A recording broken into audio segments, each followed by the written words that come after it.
tentang makmum tamam berjamaah kepada imam yang qasarnya. Begitu imam salam, baik jamaah yang tamam niki seorang diri atau dia lebih daripada satu, maka seandainya ini si imam akan jamak, niki kan baru dia selesai jamak takdim salat zuhur, kemudian dia lanjutkan untuk salat asar dengan jamak takdim. Bagaimana nasib makmum yang ini, yang tamam ini? Maka dia melaksanakan atau menyelesaikan akan salat zuhurnya sendirian karena dia tamam. Nah, baik dia itu sendirian ataupun bersama ada jamaah yang lainan. Jadi itu cara yang dilakukan oleh mereka. Jadi dia tidak duduk untuk menunggu daripada salat yang kedua. Dia sendiri sudah lakukan ini, sendiri dia lakukan. Ayo. Masih ada hubungannya dengan materi 2 pekan yang lalu, kalau tidak salah dalam penjelasan kelompok yang lalu menjelaskan bahwa apabila seorang sholat di rumahnya jikalau bisa mendatangkan khusyuan, maka itu lebih afdol atau lebih utama dia melaksanakan sholat berjamaah di masjid. Kita pahami bersama bahwa ada begitu banyak dalil yang sudah masyhur bahkan jumhur di kalangan ulama tentang keutamaan sholat berjamaah di masjid. Dengan adanya pendapat seperti itu, apakah tidak melemahkan keumuman dalil keutamaan sholat berjamaah di masjid? Kemudian yang kedua, apakah tidak ada kekhawatiran bagi mereka yang meremehkan sholat berjamaah di masjid kalau berpegang dengan pendapat yang tadi dengan catatan bisa mendatangkan kekhusyuan, maka itu lebih utama sholat sendirian di masjid daripada sholat di rumah daripada sholat berjamaah di masjid. Mohon penjelasannya dulu.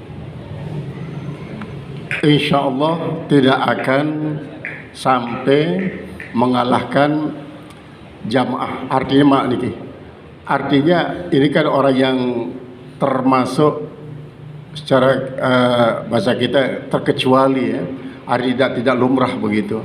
Artinya orang yang memang ada ini karakternya lain, ya kalau dia pergi ke masjid ada saja sudah gangguannya.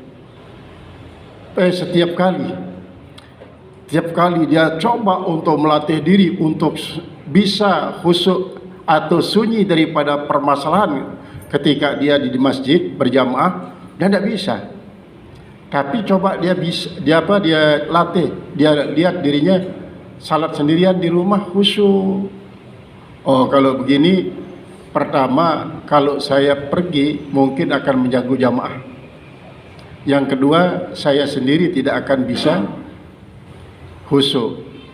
Maka kalau dia coba berulang-ulang seperti itu ternyata tidak bisa, maka orang semacam ini lebih bagus untuk dirinya sendiri, dia melakukan salat sendirian di rumah karena dia banyak efek yang akan diakibatkan oleh kedatangannya di masjid.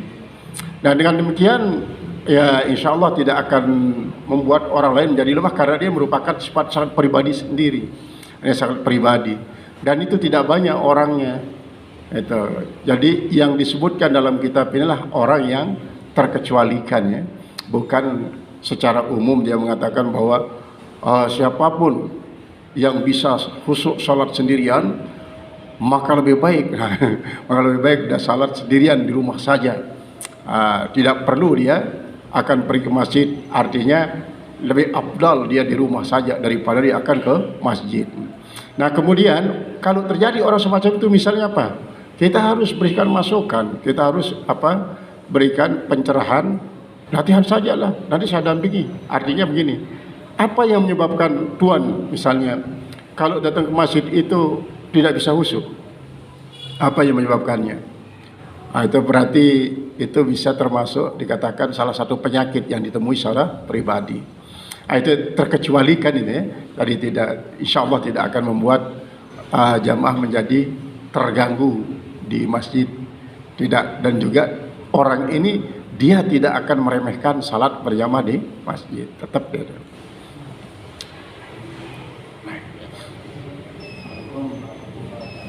Waalaikumsalam.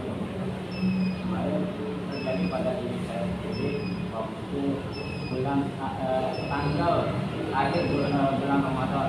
Saya kebetulan itu jadi imam sholat tarawih di pondok pesantren di Dorong. Ketika pada saat membaca surat Inna A'tainakal Kautsar, saya di situ muter-muter nggak ketemu ayatnya. Inna A'tainakal Kautsar, nggak ketemu lanjutan ayatnya. Muter, ketika saya diam, langsung satu makmumnya menegur saya, Indonesia di akal wal kafir. Saya lanjutkan, saya kiaskan kepada kejadian ini. Bagaimana kalau kejadiannya di masjid? Itu seandainya kejadian di masjid ini pasti terjadi kan?